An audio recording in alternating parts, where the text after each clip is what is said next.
Okay, this is a review of a Nissan Titan. I borrowed this car from Avis Rental Car in Omaha, Nebraska, and this is why this vehicle is not worth very much. Just trying to copy Doug DeMuro. Alright, it's a pretty truck. You press the key fob to get in. That's pretty normal nowadays, or you can use the key. An unusual thing is there's no place to put the key. If I want to start the car, I don't know what to do. I don't see any place to put the key. But there's this stop button. The seat moves when you press the stop button, squishing your legs in a very painful way, which is stupid. Then you go over here to the navigation screen. Why isn't the engine started? Because you need to have your foot on the brake. But why did that just turn off? Why can't I have the navigation screen on and the engine off? Anyway, you sit down, you push the brake, you hit the start button, it turns on. Okay, low outside temperature, all that stuff. It's got the normal doodad features of the reverse camera. I think if you put it into reverse, it shows a reverse camera with the little guide patterns. That's normal. Back in park. Some cars, the P here means you put it in park. Apparently that's just the parking sensors. It's got four-wheel drive, which is kind of nice. But let's say I want to keep messing with this and have the engine off. It turns it off. I didn't want to do that. So I turned it back on. Now, okay, I do have the e-brake on. Let's turn on the lights. Let's walk over here. You can't see the car. You can't see. No, you're blinded. You can't see the car. Can't see the car. You're blinded. Very dangerous headlights. This truck should not be on the road. It's not safe. Therefore, it shouldn't be legal. Let's see other quirks and features. It's got nice little attachments in the back for keeping your stuff in. It's a truck. It's got annoying white LEDs for the cab lights, so it blinds you as much as it helps you see. So it does, translation is doesn't help you see much. It's got heated seats. Really don't care about that. Really don't care about four-wheel drive. Traction control, why is it so easy to turn off? I almost always want that on if it's got it, unless there's problems with it. Hazard lights apparently work. Yeah, you change this and it changes that. What's the point of having independent ones? Why does he get to choose if it's independent or combined? Why don't I get to choose if it's independent or I should be able to decide if it's independent or locked. I guess that's not that big of a deal. And turn climate control off. It's got vents. It's got a CD player. Tune scroll. It's got quite a few power plugs. It's got like a power plug here. An auxiliary port, a USB port.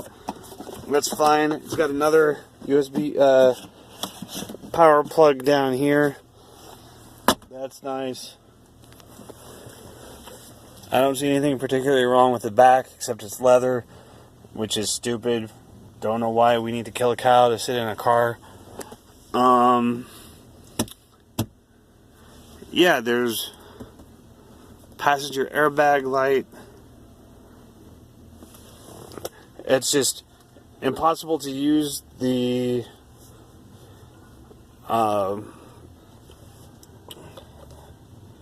okay, I'm trying to change the radio station I can change the volume. I can change the source. Excel, cancel. It doesn't look like there's a standard way to change the stereo. So there's no real way for me to just turn the stereo on and off. Okay, there is a way for me to turn the audio on and off. But, what? I can't turn it back on? Hitting power does not turn it back on? I'm so confused. Camera. Okay, that's the only option. That's fine. Nav. Now, when you're driving, you can't adjust the street address or other things like that. I believe that's standard on most cars that it disables the function that you need to use the most. Especially when you got a passenger dedicated to just messing with it. The fact that they don't trust you to have a passenger mess with it means that it's bull crud. It's worthless. There's no point in having this navigation system in here. You might as well just have a TomTom. The SD card only has map data. Apps, Sirius XM, voice commands. I don't really care. Okay, let's see what that engine looks like. Oh, there's an inverter of some sort and a cargo lamp. I can turn the cargo lamp on and off. I don't know what that is. Oh, I've got actual reasonable lights.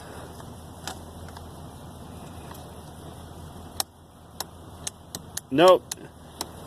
I try to flip the switch to have reasonable lights on.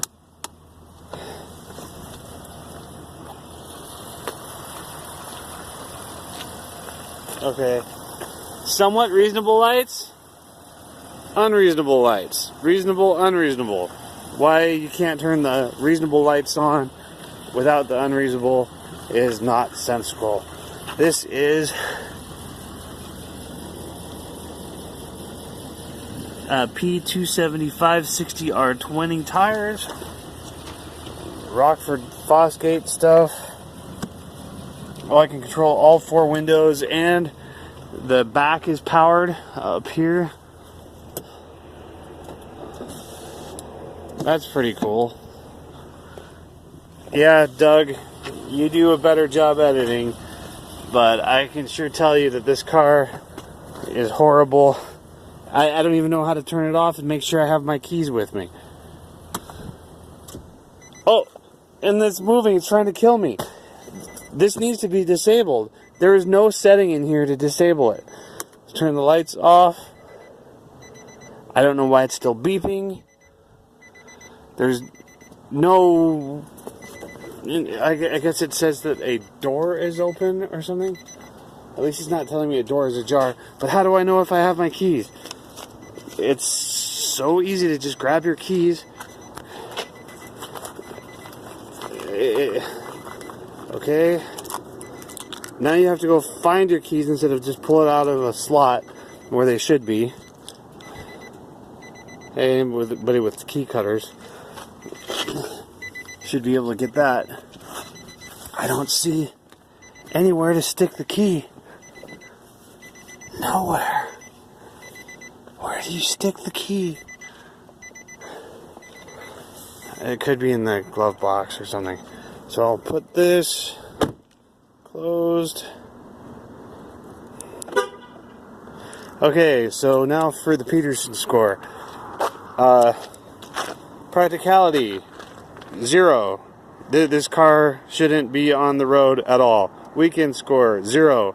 This car is dangerous and not okay to drive. Yeah, it's capped by it not being street legal. Prettiness? The fact that the truck bed kind of goes down softly, those are nice points.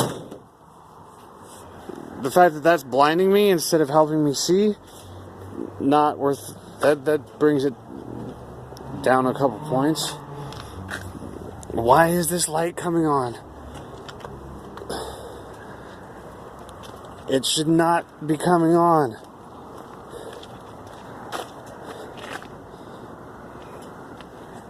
Does it know I have the keys? Anyway, it's worthless. That's a 10-minute video on why the Nissan Titan is garbage, and they could probably fix it by ripping out a few fuses and putting in reasonable headlights. And then I'd consider giving it, some sort of normal score. It's fine, I guess. Who needs to go fast in a pickup truck? Nobody. How do I pop the trunk? How do I don't, there we go.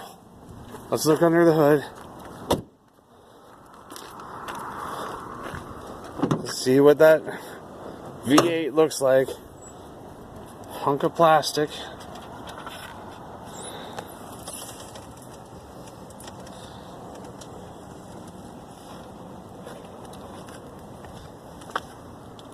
Yep, nice big chunk of plastic